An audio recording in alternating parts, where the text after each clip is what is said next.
As Pakistan celebrated the 78th anniversary of its independence, it announced the establishment of a rocket force. This decision immediately caused an uproar in India.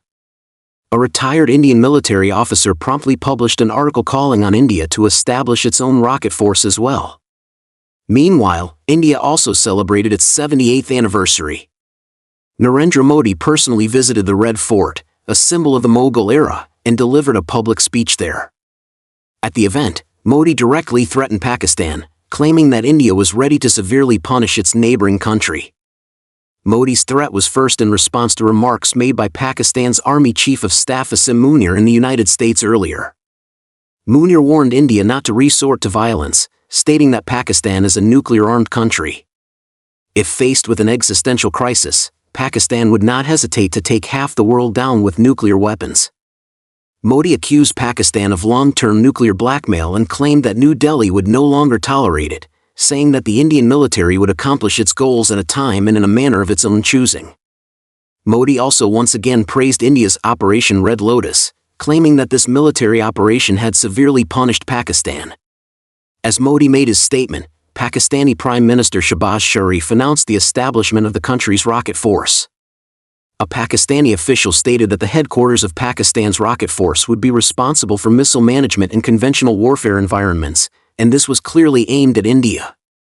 At the same time, Sharif once again warned India not to attempt to tear up the Indus Waters Treaty and snatch even a single drop of water from Pakistan. In fact, both India and Pakistan are nuclear-armed states. India has made significant strides in nuclear weapons technology. Currently, India has begun developing sea-based strategic nuclear submarines, and its Agni 5 series ballistic missiles have a range of approximately 5,000 kilometers. Pakistan's nuclear technology is primarily focused on targeting India. Although the range of Pakistani missiles may not be as long as India's, models like the Shaheen-III have a range of 2,750 kilometers. While it may be somewhat difficult to fly across the Indian Ocean, it is just enough to cover New Delhi. Therefore, India and Pakistan are actually in a state of extreme nuclear stalemate.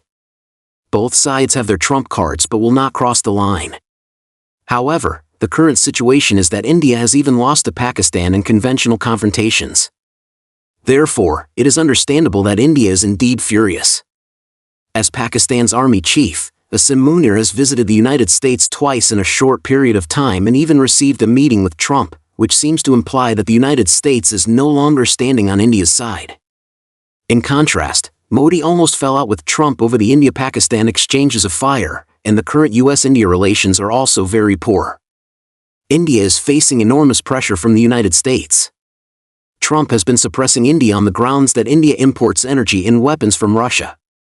So India is also under great pressure now. Modi once claimed that India would become the world's third-largest economy, which was an indirect response to Trump's ridicule. Previously, also at the Red Fort, Modi stated that India would strive for more than 20 years to become a developed country by 2047. It can be seen that India has set very ambitious goals. However, at present, India should give priority to handling its relations with neighboring countries. India and Pakistan are inherently neighbors that cannot be moved away, and good neighborly friendship is more beneficial to both sides.